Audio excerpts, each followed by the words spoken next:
all stand and let us pray. In the Father, Son, and Holy Spirit, Amen. Okay, class, thank you. Please be seated.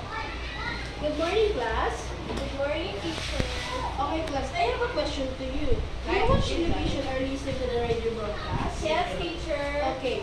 What brand of medicine do you usually see or hear being advertised? Teacher, Yes, Mayan? for me, teacher, in over-the-counter medicines and analgesics, anti-diabetic, acanacid, anti-male, anti-emergency. Okay. Okay, class. I have a jumbled letter to show you. You just have to guess to what word it will form.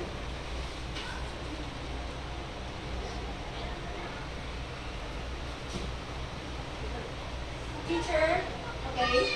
over-the-counter, And? prescription. Okay, very good. Very good, children. Class, do you familiar with prescription medicines? Yes, teacher. Okay, because the prescription medicines can be ordered and bought from drugstore,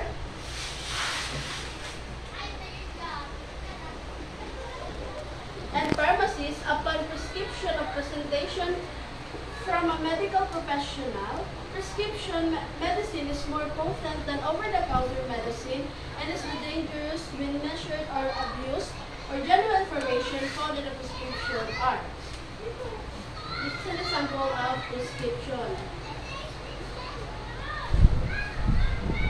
Some prescription medicines are antibiotic, antihypertensive, depressants, narcotics, and stimulants.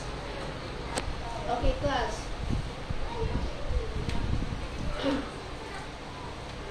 I have an activity. Match the medicines in column A with their uses in column B. Write the letter of your answer in your notebook. Okay.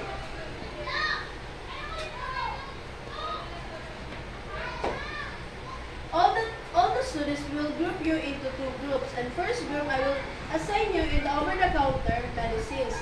And the group 2, prescription medicines.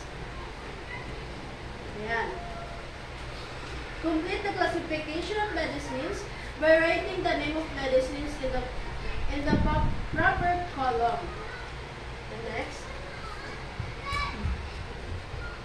Make in your notebook, make a list of medicine that your family uses regularly. Talk to family member to help you complete the list.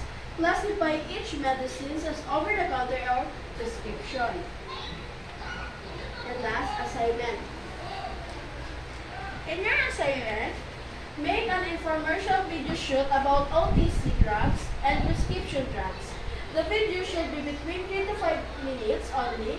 It should educate viewers about the advantages and disadvantages of medicine use. Present the video in class.